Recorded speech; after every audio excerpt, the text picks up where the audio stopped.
I worked in NIMASA, and NIMASA had an office and projects there. It was those projects I was unfortunately not able to go and participate in. Cross River is also there. Bayelsa is there. We have 8 of these states. So we have what I call the keys of the Atlantic. And international law says that from the coastline right to 200 nautical miles, everything around the waters, inside the waters, belongs to us. Everything. So everything you can build there in terms of real estate is yours. And by the way, I was talking with my friend Bidomi this morning. I said, look, I have a slightly different view to the concept of real estate than the general one, which is, if we talk about real estate, it means that you own landed property and all that. That for me, real estate is permission to mint something. In this case, to mint money. That's what it is. Now, at the School of Eloquence, we have a license from the NBC to operate a TV channel called the Achievement Channel. And on that license, it says nationwide. What do you think MTN's real estate is? It's not the mass or the masts and what have you. Its real estate is where? The airwaves. That is MTN's real estate. And that's why they say everywhere you go. That's real estate. So we need to begin to look at all of this. And I want to challenge you. So if I have a TV license that says nationwide, that means that my real estate, as far as broadcasting is concerned, is that space. The NBC gave us that license the same way the NCC gave MTN that license. And it's the same way the governors give you what? C of O. Because you know that the land is not permanently yours. Now, I don't know that I'm giving some governors ideas to begin to give water CFOs or blue CFOs here. But anyway, if they use it, they should make sure they pay me because so water itself is real estate. That's what we're saying. Because we're talking economics here. And until we begin to think ocean-centric views, we may not be able to translate our success on land to the sea. So we have 8,500 kilometers of inland waterways. Now, this is very interesting. So when we talk about the blue economy, it's not just what happens along the coast. The coastline is the frontier. That's why I believe very strongly that it is the 8 littoral states that represent the actual frontiers for the blue economy.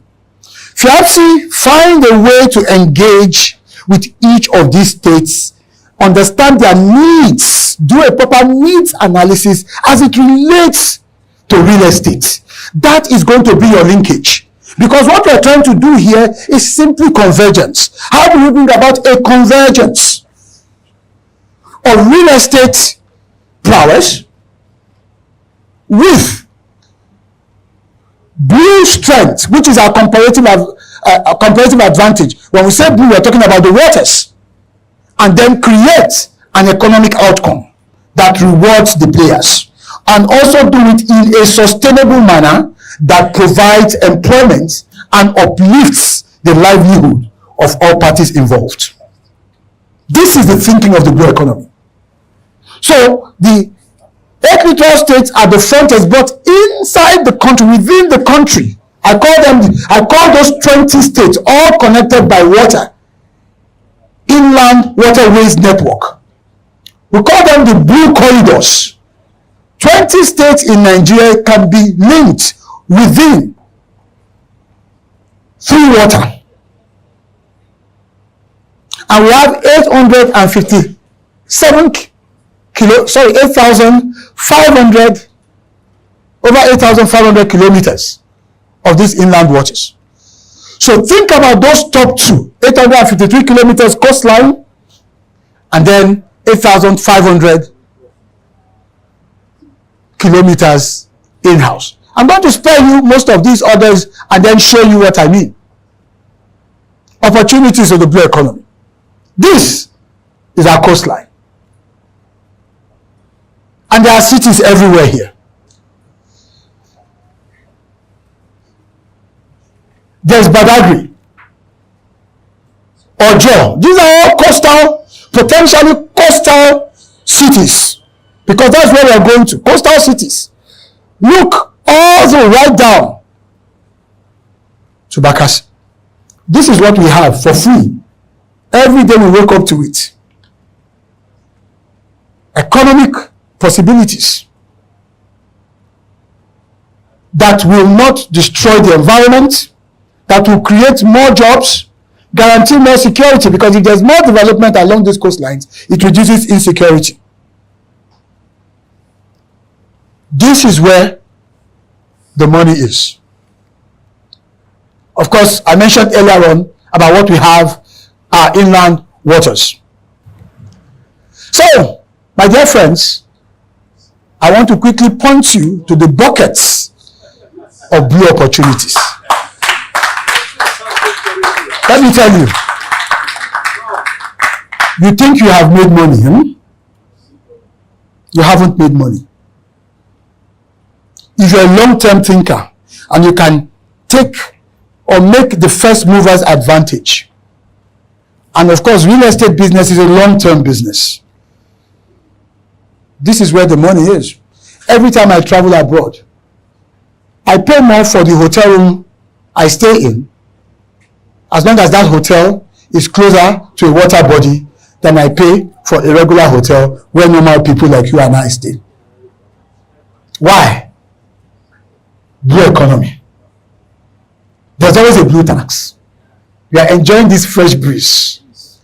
I stayed at one hotel in Greece called Kiani Ati 2 years ago when I attended Posidonia, which is the annual event on maritime, on shipping globally. Because the Greeks are the leaders. The Greeks control about 30% of shipping globally.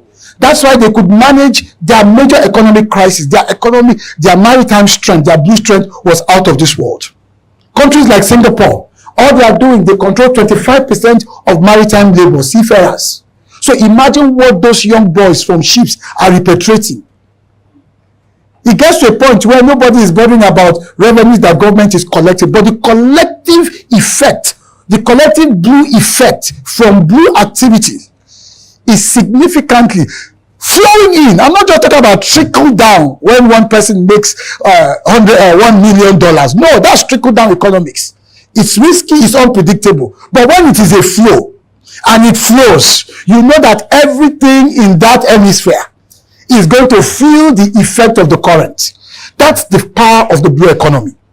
So when we are showing you this rug of water that we are lifting, we are showing you that, let me use a Yoruba expression, Nkombembe. That's what we're telling you. That's what we're telling you. So it's a bucket of blue opportunities. So I'm just going to leave you, before I go into Q&A, by just showing you the 10 buckets of blue economic activities so that you can decide which one you want to fetch from. The 10 buckets. That's why we call this an expanse economy. You don't need to be too sophisticated, having learned special drilling skills to participate. Just look for which bucket is nearest to your capability and begin to show interest. So what are those 10 buckets? At the Blue Economy Academy, I founded the Blue Economy Academy after my time in Limasa. I said to myself, okay, I've had government experience, and it was a fantastic privilege, and I'll always be thankful to my boss, Dr. Jambo, who fought tooth and nail. He fought his way to ensure that I took up that job, up to the point of getting my wife involved. You know, when your wife comes and says to you, why don't you rethink it? It means that even in your house, you can lose elections. I'm telling you. That's what it means. And so I took on that job, and I learned a lot because I actually participated. All the things we did, we came up with a document called From Crude to Blue. I was sharing that with the chairman, with the chairman of Lagos FIAPSI. Sorry, Lagos NIESV earlier on. And so these are the buckets I want to show you at the Blue Economy Academy, which was what I started after I left NIMASA, that look, I don't want this knowledge to go to waste. Let's begin to share knowledge, inspire people, educate people about the blue economy. So there are 10 buckets, and this is where I'll leave it and take questions. Bucket number 1, as you can see, is what we call blue what? Blue commerce, trade, shipping, movements of goods and services. Can you imagine blue commerce? Moving palm oil to Lagos by sea. It will be cheaper. You'll be able to do more volumes. You'll evade, the usual wahalas on the road I will not mention. And then you'll be able to do so much more. Blue commerce. So transportation itself is one. The second one is what we call blue bounty. Blue bounty simply means aquatic life. In terms of fish, shrimps, and the ton of what you can harvest for food. The third one is what we call blue power, sustainable energy. Nigeria still has a lot to do in that regards. Renewables, wind farms, and all the rest that we can get. As we're struggling with our power as a nation, it has to be one of the options that we incorporate into our energy mix as a nation.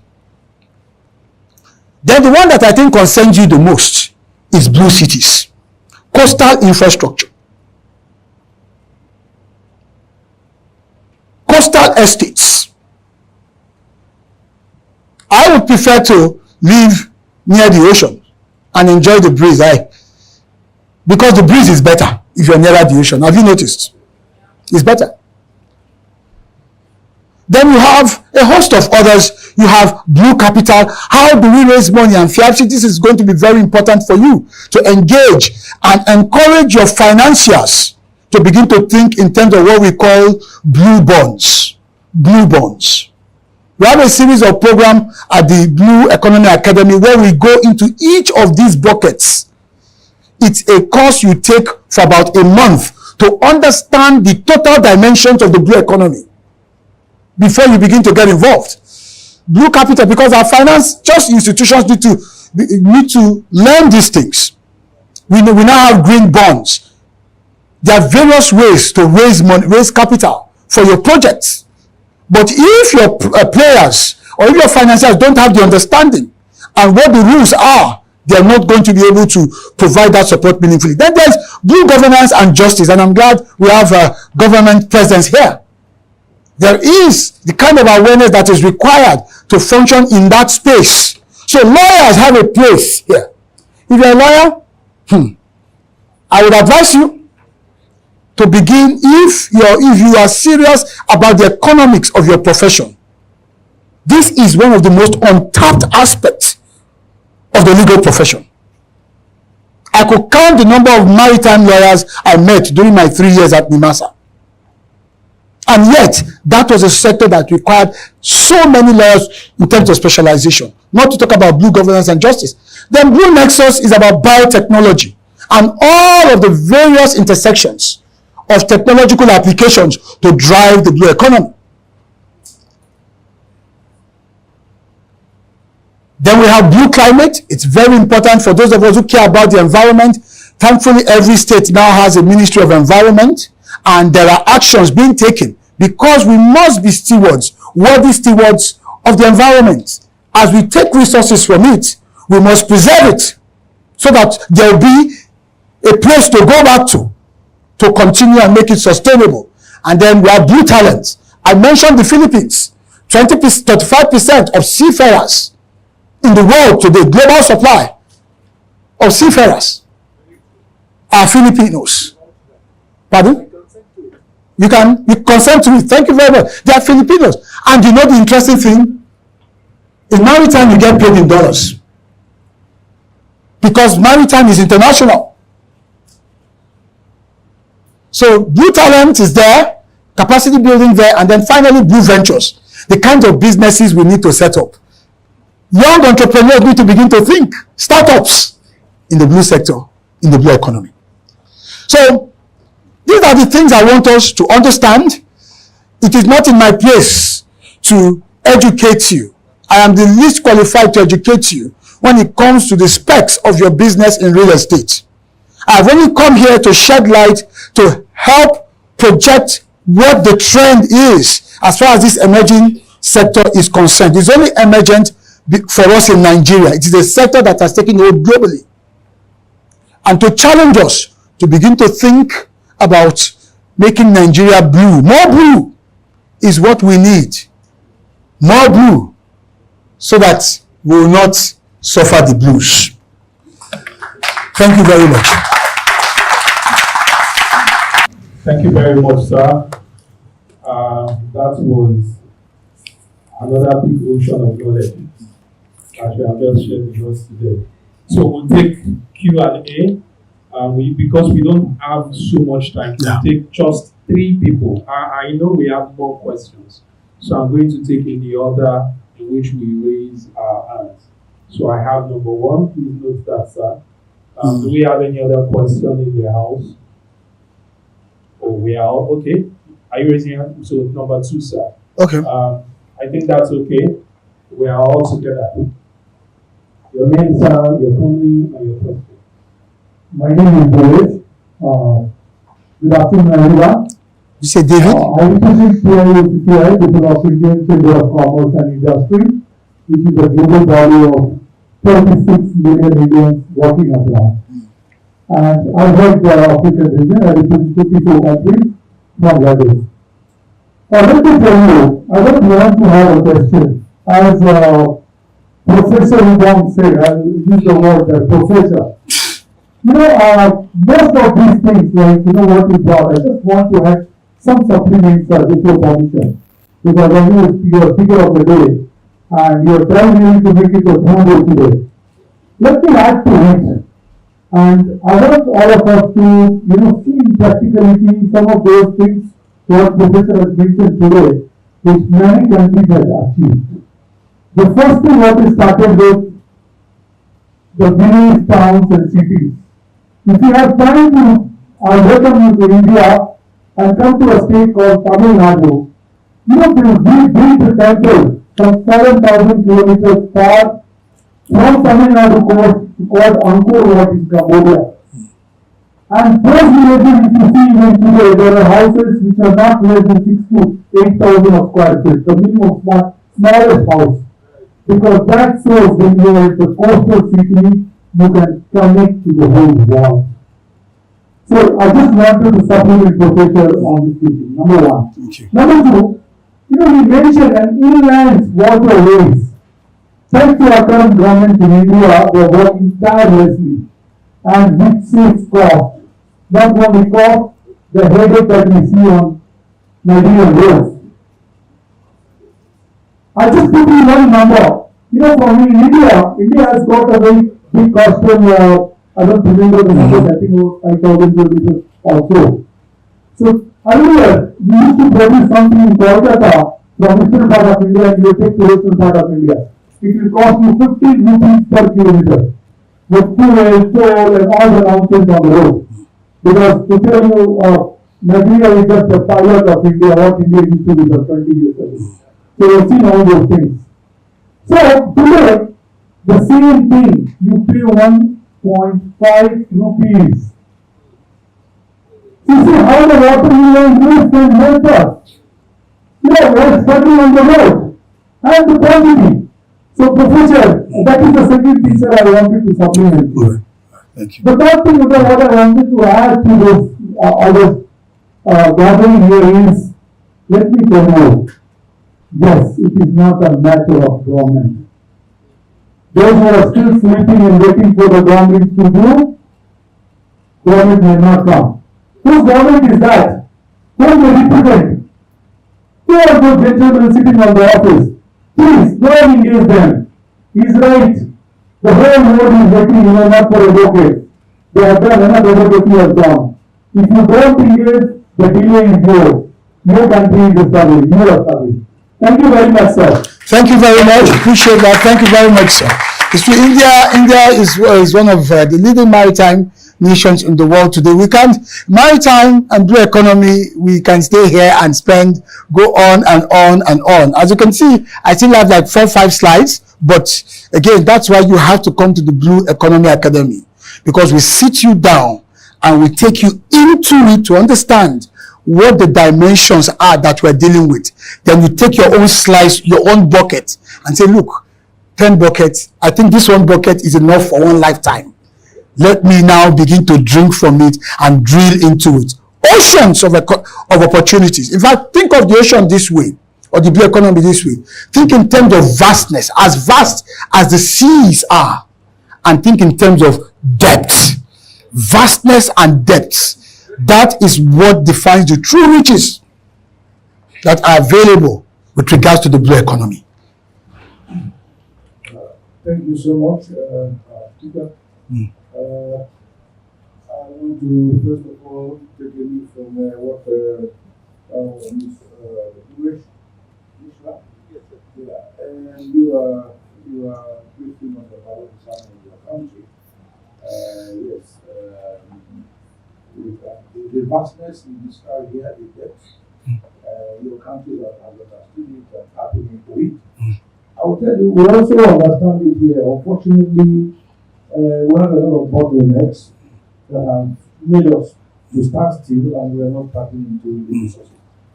And I must tell you that the main source of the strength that we're supposed to receive to tap into the resources is even the major cause of the problem, and that is the government and the bottlenecks we put around. I was privileged to be present the day that the first inland waterway was launched in Nigeria, somewhere in Ngwaland in Aba.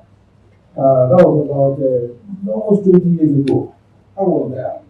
And then everybody that came was talking about how the economy is going to produce an area that has not been tapped into.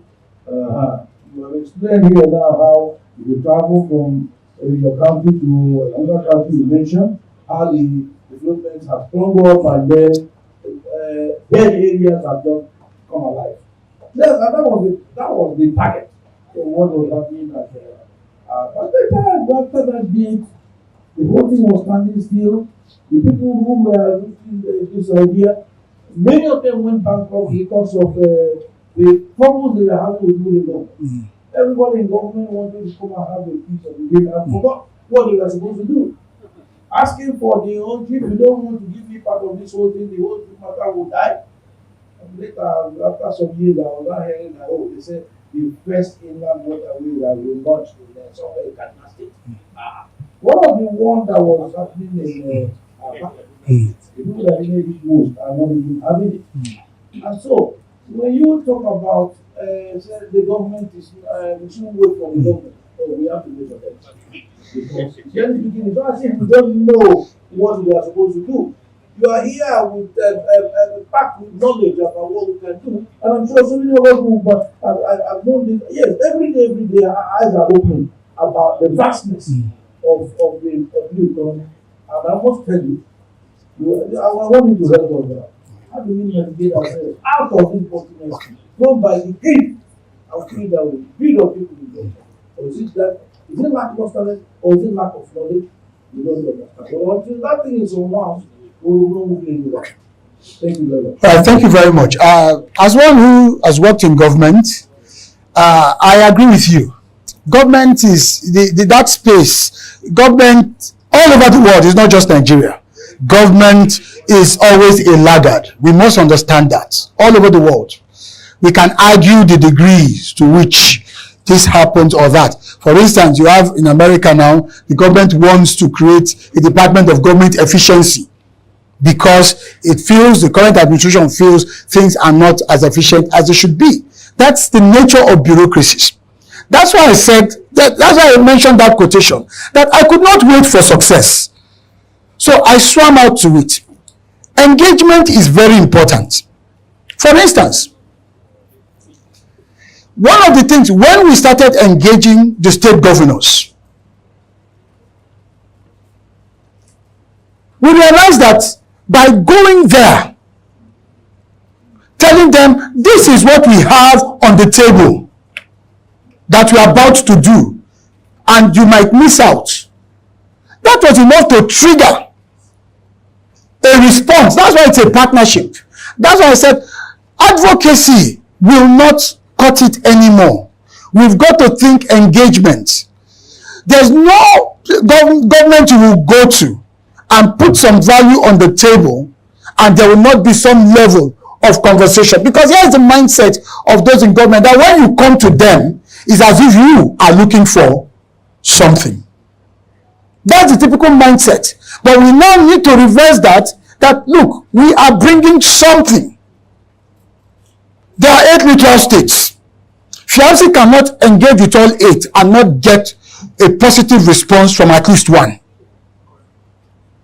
Through its network, its alums, probably there might be a FIABC member, maybe honorary member, that is a governor or a deputy governor or secretary to the governor or an influential person in government or in one party politics or the other. There has got to be. Because what I found is that everyone is connected to everyone. But the question is, are you willing? Are you ready? That's what needs to happen. So engagement will trigger things. It might not be enough of what you want, but that can start the process. I can say that out of experience, that the 1 or 2 private sector people that came, for instance, she's late now, and God bless her soul, bless memory, Lady Margaret Orakusi. Now, if you go to somewhere around Oyigbo, there's a jetty being built there. I don't know the state of that jetty now. During my time in Nimasa, Margaret Orakusi was probably one of the very few persons I could count the stakeholders that didn't come to Nimasa asking for something, looking for a contract or asking for anything. When she came, she was putting on the table, we could see the maritime projects she was doing, and the concern for us was how to not miss out. How to not miss out, we needed to at least find a way to associate with what was going to become a success. She had land cleared, that place was a massive heap of refuse. And she had reclaimed land, she had already cleaned the environment, she was doing that with NIWA and other agencies, and Nimasa had an environmental role to play. I was a special advisor to DG on strategy and communication. It wasn't something it wasn't something I had to struggle with. She had already made a compelling case. This was not somebody coming to take. This was somebody coming to say, look, I've already gone ahead of you guys. It just so happens that I need you to sign off on this or that. This train has already left. We need more of that mindset if we are going to succeed. So success does not come easily. We all have to go out. That's why I said we have to swim out to it. Kogi State is a confluence state. It even makes it a greater, for instance, I mean Kogi as an instance. Visit the governor. If what you have to use to bring him into the fold is giving an honorary membership or whatever it is, and then you're laying it at the table and it's clear. So I can't go into the nitty-gritty, but it's a mindset that we have to adopt because government is slow. We have to get ahead of it. That's one of the things that I learned, and that's why I want to encourage and to say, don't be discouraged. Engage and demand. We have senior government officials, I think the 2 of them have left. The next conversation should be, all right, this is what we are planning to do. We know you're already doing this and that. There's a point of convergence. Let me give you a typical instance. When we visited the DG of Nimasa, then Dr. Jamo visited the governor of Lagos on the Blue Economy Project, for instance. I was on that team. The governor said, okay, you know what? I could be interested in Blue Talent, which is, what's it called now? Seafarers. Training of seafarers. But we already have a maritime academy in Oron, but we don't mind being what do you call it now? A mini campus in Lagos. I can provide infrastructure. I can provide whatever it will take. I can provide buildings, whatever it will take. Now, what was missing in that meeting was a FIABC-like party. Let's say a CIPM, Chartered Institute of Personnel Management, because we're talking talent here, that could have just brokered it. Now, what could have happened, or the expectation of governance would have been that maybe someone on the Lagos team, in doing their job, would have made that connection. My governor is ready, NIMASA is ready. How do we create this linkage? But because it was government talking to government, can you see what's happening? That match did not light. This 4 years down the line. That's why I'm saying we cannot, the stakes are too high for us to leave it totally to them. We must up our game. Because if CIPM has said, oh, we have the database, we are the warehouse of manpower development in Nigeria. All right? So do we need to create an agency? Do we need to create a special purpose vehicle? Whatever it is, that's where private sector would have come to lead it. And that's why I'm saying to FIABC that you are in a unique position right now to spark off these engagements. And one thing I want to encourage you to do is to set up a blue economy committee within your body to focus on this and to begin to take some steps. So there are lots of irons in the fires, but we have not connected the dots, the linkages to spark them into life is what's missing. And the problem is that we are waiting for civil servants who by their default status, is their wheelbarrow-like. You know what a wheelbarrow, you have to lift it and push it. And when we need to do that, we must do it. Because you are investing, your resources are going into this. So it is in your interest to help drive the policy, if policy is what is needed.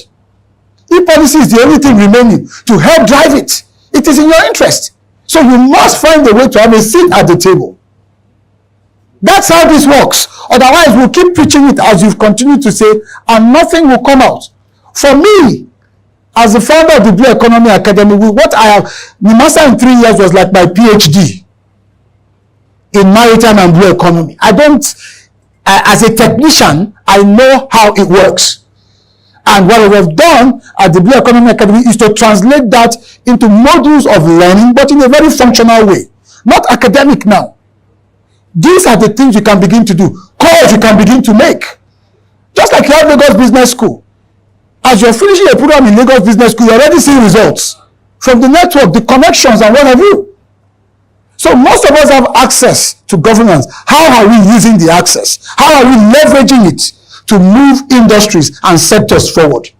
So I feel you, sir, because I've been there, I know what it's like. But what I also know is that if we want something, we have to get up and move the needle. Otherwise, in 5 years' time, we'll be back here and we're still discussing this. And I hope that FIABC can begin to make the move in engagement terms. And let's begin to see. I want to see the president of FIABC Africa and Nigeria in Bayelsa with the governor. And then a statement that, okay, we are giving you these plots to develop as a test blue city. Then FIABC, your network, your members, with all of the connections, can we do this? Let's see what it will look like.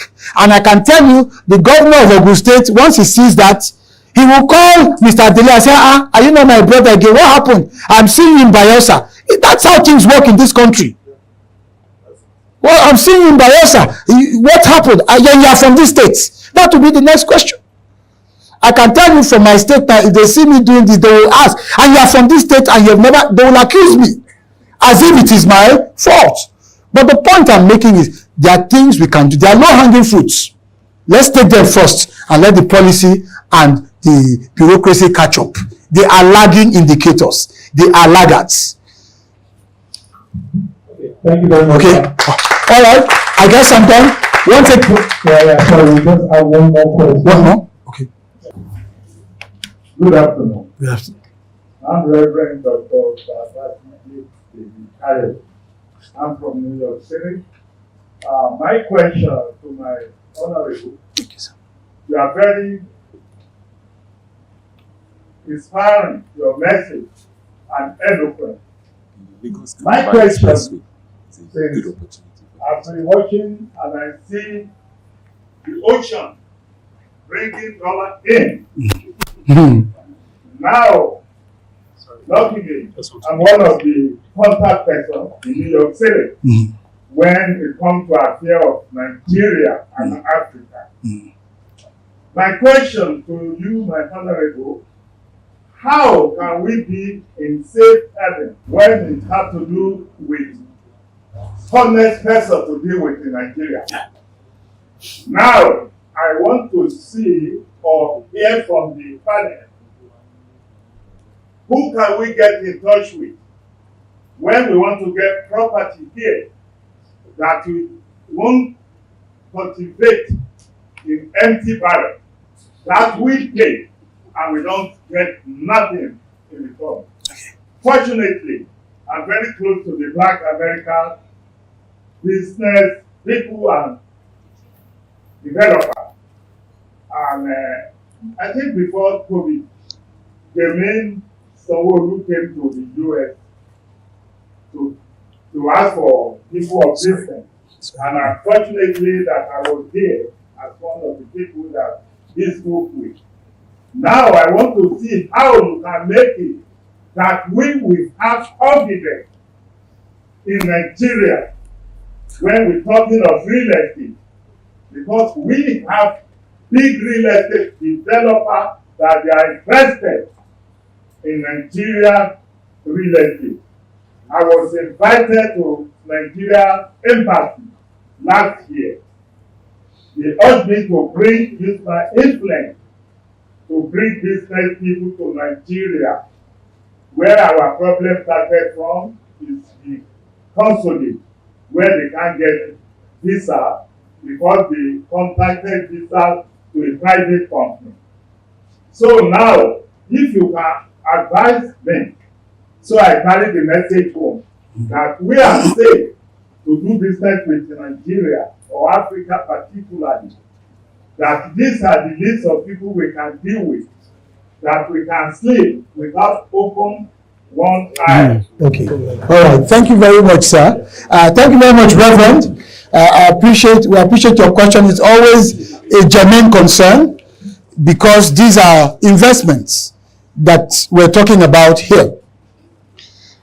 I think you are already in the right space. You're already in the right space. Because when you make plans of the nature that you have indicated, and by the way, New York City is one of the leading blue economy centers in the world. I mean, in terms of what happens between New York and New Jersey, their ports and what goes on there. So you've come to the right place in terms of a professional, having access to the right professionals to guide you in that. And so you'll be meeting with the presidents of the two presidents, FIAPSI, Africa and Near East. Mr. Dele is here. He's going to work with you. And then, of course, Mr. Opatola is here as well. So here you have both FIAPSI, which is the international body for real estate practice. And then you also have members of the NIESV, that's the Nigerian Institution for Estate Surveyors and Valuers. So you are in good company. So I hope that addresses your concern. Before I leave, I want to reference something I watched 2 weeks ago on television. It was in Enugu State. The governor of Enugu State and the owner of Landmark. Gentlemen, that's a man that understands what is under that blue rug. That's a man that understands the blue economy. I've never met him. I just saw it And by the time I turned to it, I saw the governor, and what I could hear was Nike Lake Resort, and I saw Landmark. I didn't need to watch it any further. I could establish what was about to happen. And that's also a governor. That's why I said, go to the governor. The governors are the key to the blue economy. Let's be clear. Yes, we will eventually have a national policy. It's taken a while in coming. We had started that some 3 years ago, from NIMASA to the ministry then, and then under the chairmanship of the then vice president. We had a couple of meetings, but then of course, the tenure elapsed or ended, and then here we are. So we will get there. But don't wait for the policy. Write your own policy and start to execute, and then converge. There will be a convergence. But if you wait for the policy, it comes in 10 years. Uninvested resources will go latent. So blue economy will allow you to broaden your mix of portfolio in this business, and you need it. No investor sticks only to a singular line of investment. So here we see a man who encountered a very painful, and let's agree with that, setback. That was actually a thriving blue economy endeavor. Things happen. But here we also see a man who's resilient as the seas, as the waters. Who then says, okay, this has happened. Rather than throw his hands up in the air, blame, whatever, accuse, he locates another playing field, another watery playing field, a blue playing field. Nike Lake Resort in Enugu used to be a very fantastic place. And here we see a man, that's a blue economy, that he decides to move from the coast, because Landmark was on the coast, and decides to say, well, if the coast is giving me stress because of the construction of the Lagos, that's the coastal highway, which in itself, if accomplished, or when accomplished, will actually add significant value. But do not wait. We don't know when it will be accomplished. The man goes from the coast, from the coastal side to the blue corridor. That is how this game is played. How? Sitting down with the governor. The governor did not need to think twice. This man has something on the table. Gentlemen, that's the point we are making. He engaged, he didn't advocate. So I want to encourage us, and I look forward to our continued relationship, because already NIESB, FIAPSHI, even though they've not given my certificate yet, I have it. I can walk in at any time. And I want to assure you, from the School of Eloquence to the Achievement Channel and to the Blue Economy Academy, we will always continue to support you, to work with you. We've got loads of programs, and ensure that we drive this together, because this is what will save Nigeria. It's what that will save Nigeria. Thank you very much. Thank you very much. Let us continue with the organic round of applause. Thank you very much, sir. Appreciate it.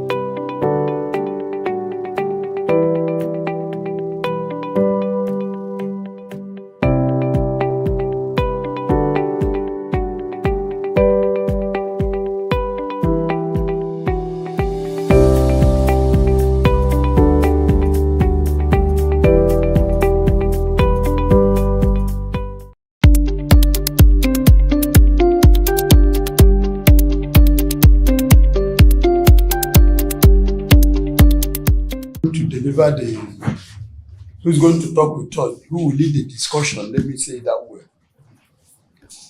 As the one of us in the industry. So there is nothing you are going to hear today is probably through practical experience, because he has passed through several ladders in this industry. One, he worked as a SA media to the master DJ, Dr. Jamu. That was his last port of call. And thereafter, before then, he had a school in Lagos, a very thriving school, called School of Eloquence and Communication. I'm sure most of you have been hearing of it. That's the owner, the proprietor of School of Eloquence and Communication. His name is Dr. S.N. Ubong. So let's give him a round of applause, please. Thank you. His paper or his discussion this morning is very broad, because I know he has navigated well in the industry. And when we were discussing, I told him, listen, I beg, so many things are involved. You have to go through the nitty-gritty. In fact, his paper is 4 papers in 1. So it's going to be holistic. Sir, the people you see here are staff of PR unit of Nigerian Shippers Council. Most of them are in Lagos, some of them are in Kano, Abuja, Bauchi, Port Harcourt. All where they have zonal offices, they have PR people in those offices. So the head of PR assembled them to come and share perspectives, share ideas on how to go forward, which is a normal routine. So we'll now give you the floor to start your conversation with us. You're welcome. Thank you very much, my brother. I appreciate it. Thank you very much, sir. Let me start by extending my respect to Head of PR. Madam, thank you for this wonderful initiative. And that's what leadership is about in terms of building the team. So I want to say well done for leading this charge in this regards. And then to all of you, my colleagues in this business of communication, we are communicators, all of us here. That's really the crux of who and what we are. And that's the essence that we represent. The PR function is essentially an element of the entire communication architecture. And I hope that as we engage in these conversations, one of the things that I am looking forward to doing is to engender a paradigm shift. Having been a private sector person and then I had the privilege to serve in the public space, I'm always excited when I'm asked to come back to join these conversations because of the benefit of both worlds. Yes. And I have seen from experience, I think August will make it 2 years since I left NIMASA. I've seen from experience that each time I pop into meetings like this and speak, it's always so enlightening, even for me, to think and realize what I could have even done differently when I was in service. So it is my hope that we would at least have that paradigm shift, because without it, we will continue to run the same clock again and again and again. So that's one of the reasons why I opted for us to have a more interactive, engaging decoupling of the subject matter. After this, I will still send you a paper. The paper will reflect what happened here. I will send the paper formally through my colleague here to the team that will put into place a clear picture of things that you can begin to do and to implement. So I'm very thankful for the privilege of joining you here this morning. As I said, I do have a bit of history with the Nigerian Shippers Council, not even a bit of history. It's a rich one, especially during the time of Malam Hassan Bello. I remember that we had about 2 cohorts from the Nigerian Shippers Council come to the School of Eloquence to be trained on public speaking and presentation skills. It was, I would say, an across the agency participation. There were people from finance, people from consumer support, there were people from PR. You were in that program as well. I remember very well. It was a very good program. I remember some of the faces. I remember Monica. Is Monica still in the system? I remember Emeka Ogaba and painfully the late, no, it was in the PR, the late, no, not Patricia. Is it Eunice? And I've forgotten his full name. Oh, Eunice? Yes, Eunice, yes. Yeah, was in training, yes, sadly. So we do have that history of maritime. My life in maritime has been a very interesting one. I never knew that I would eventually work in maritime, but I had always supported so many people in the sector. They would come to the School of Eloquence, then we're in GRE Ikeja. We've moved to Ikoyi now, and we would just work. Little did I know that the sea was calling. And by 2020, when Dr. Jamo became the DG of NIMASA, he practically ambushed me and said, you have to come in and work. And I'm thankful as I look back to him for insisting, because I said no for 5 months, but for insisting. And I'm very grateful for that experience. And sometimes you need people like that in your life, because it gave me a whole new career in the blue economy. So I'm very grateful for that. So today we're going to converge. We're going to converge communication tactics, essentially.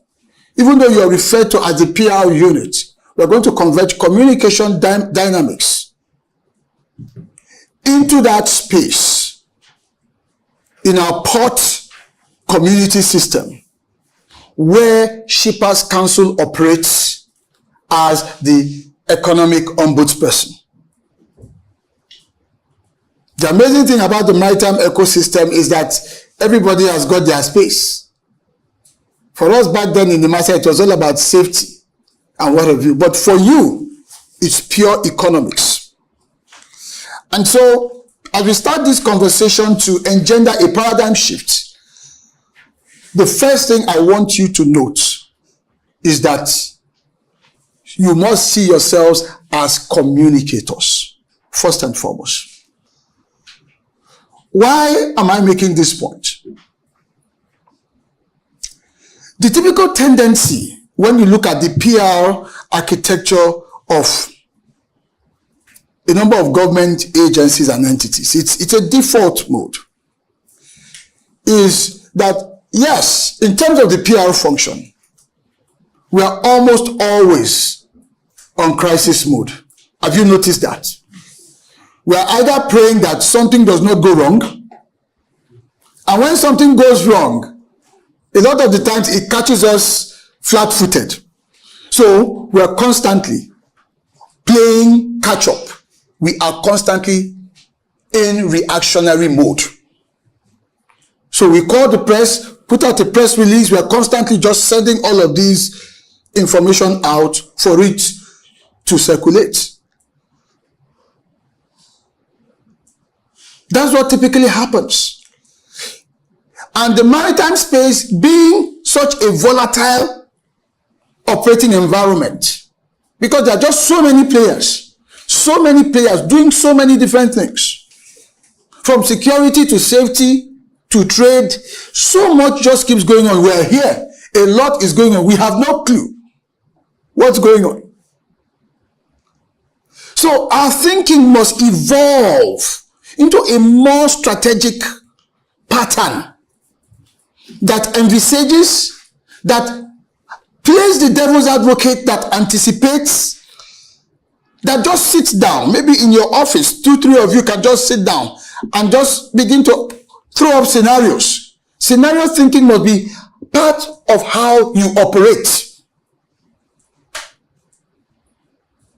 Why? So that when it's time for the actual PR function, because it is a leg in the entire communication system, you'll be able to use PR to service the needs of the publics in a way that it burnishes your reputation, rather than trying to use PR as a tool to solve all forms of crisis that requires communication. So we need to think broadly. Because if we keep relying on that PR mentality, most of what we'll be doing will be clean-up business. How many of you agree with me on that? It's a tendency to always clean up. So first and foremost, the paradigm must shift. You are communicators. And by that, it also means that you are strategists. You must begin to have a very strategic disposition to things. When I worked with my principal, back then, the master, I would sit down, sometimes I'll sit down with him at home and tell him, what if as we sit right now, some seafarers are being kidnapped? Right now, we don't know what's happening out there on the ICs. And we said, why are you thinking that? I said, it's my job, it's communication, what we need to anticipate, because these are part of the occupational hazards. What if, as you see it right now, there is a very serious argument or a very serious rift between port operator A and freight forwarder B that had probably been brewing some 3 months ago when the vessel left China with the cargo. Because your business, really, the football in your playing field is cargo. That's the football. In your playing field is cargo. And the players, typically your terminal operators and the shippers. And the enabling law that sets you up says first and foremost, protect who? Protect the shipper. But you have evolved over time to realize that beyond protecting the shipper, you need to have your hands on the entire economic activities within the port community. Hence the role of a PER, Port Economic Regulator. These things are going on. What we just do not know. And so the thinking, as I said, you must think communication, and then your mindset must be more strategic. It must be communications and strategy, or strategic communication. PR being a leg. We will know when to deploy PR. So what if between terminal operator A and freight forwarder B right now, you know your players, you have your database. By now, the expectation is that you know where the potential challenges could be. You know where the hotspots in that economic space in the port could be. So what if right now this is happening? And it's sounding like an irreconcilable problem. And these entities are powerful in their respective rights to also use the media to put it out there that we are being overcharged by this particular port operator. Charges that do not exist, charges that are opportunistic. So what I'm doing, I'm just scenario painting now. What if that's going on and you didn't get to have a sense of it? Do you have, and this is the question I'm asking you, a playbook for dealing with such a situation from a communications standpoint? We're not talking about the units in charge of consumer protection and what have you. The PR unit must have its own playbook that it has developed strategically by thinking out these scenarios. They may happen, they may also not happen. But we are strategists, we are in the game, in the business of envisaging and anticipating most times the unthinkable happening, and then bracing ourselves in the event that it happens. That's what it means to be proactive. Great communicators have strong proactive behaviors. We have to be proactive. That's part of how we change our paradigm. That's a part of how we change the mindset, the approach. We move ourselves out of that space, and the reasoning becomes different. If you are able to make this leap or this transition in disposition, let me tell you what happens. It begins to cascade into, number one, how you operate inter-unit or interdepartmentally. It changes the kind of question or the kind of data or the kind of information request you make of your other departments and units that are on the front lines. Why? Because you're looking at the matter strategically with a view to a certain outcome. And what is that outcome? You want the perception about Shippers Council to be in alignment with the mandate of Shippers Council. Because that is the journey as to how you begin to become a brand, which is what our conversation is all about here. For most government agencies, there is always a potential misalignment between what they stand for and what they are doing and what they represent in the minds of their audience. For most. So it takes a lot of conscious work. So I'm taking you back to first order of business. You are communicators, and so the paradigm must shift. It's bigger than just public relations. Far, far bigger. More so now that the country has adopted the model beyond a Ministry of Transportation to say it is now marine and blue economy. So it is a wide expanse of an entire ecosystem. A wide expanse. At the Blue Economy Academy, which one of the things I started when I finished my service, we're looking at 10 buckets. It's so massive. It's 10 separate areas. There's a lot going on. And you play in about 5 of those, from commerce to regulation, trade, innovation. As an economic regulator within the port system, your role straddles so many of these areas. So we must start first by adjusting the paradigm, the mentality, the approach, the thinking has to be different. Otherwise, we'll constantly keep just sending out press releases, responses, firing emails, calling journalists to do a special interview with our chief executive and all of that. Those things are good, but they are transactional. They are good. They have a place, but they are transactional. That should not be what defines us. We need to change the game by changing our disposition. So we have to look at our role, our function. Because what that designation as Port Economic Regulator gives to you is saying that right up to our tables with regards to this water that we drink, agree that the content of the water might have been procured locally, but the raw material for this container may have likely been imported, or at least some element here, even if it is just the branding. What that is saying to us as the Port Economic Regulator is that your impact doesn't even end in the ports. It ends on our dinner tables. It ends at even the point of purchase and consumption. So how you regulate and how you or how Nigerian Shippers Council regulates and how you as a public relations unit or the communications arm communicates must be in alignment.